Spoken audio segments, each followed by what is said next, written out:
Leyla Şıxlinskaya, Azərbaycan kino aktrisası, baletmeysteri, xoreoqrafı və pedaqoqu, Azərbaycan Respublikasının xalq artisti, sənətşünaslıq elmləri doktoru, SSR Kinematoqrafçılar İttifaqının üzvü, 1990-92-ci illərdə Diaghilev balet truppasının baletmeysteri Leyla Fərruz qızı Şıxlinskaya Moskvada doğulmuşdur. Xoreoqrafiya məktəbində teatrşünaslıq fakültəsində təhsil alıb. Mirzə Fətəli Axundov adına Azərbaycan Dövlət Opera və Balet Teatrının səhnəsində balerina kimi, Diaghilev balet truppasının baletmeysteri kimi çalışıb. Pedaqoq və xoreoqraf kimi SSR-nin gimnastika üzrə olimpiya yığmaları ilə işləyib. Uzun illər Moskvada Böyük Teatrın xoreoqrafiya məktəbində müəllimlik edib.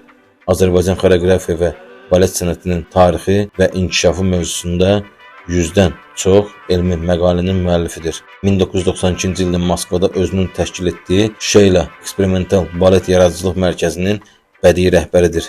1999-cu ildə Leyla Şıxlinskayanın klinikasının təsisçisi və bir müddət rəhbəri olub. Rusiya istehsalı olan Qırmızı və Qara çox seriyalı filmində xanım De Fervak rolunu ifa edib. Sənətşünaslıq elmləri namizədi, sənətşünaslıq elmləri doktoru, əməkdar artist, xalq artisti adlarına layiq görülüb. Arşın Malalan filmində Gülçöhrənin yadda qalan obrazını yaratmışdır. Leyla Şıxlinskaya Həsən Məmmədovla tərəf müqavili kimi Gün keçdi bədii filmində də çəkilmişdir.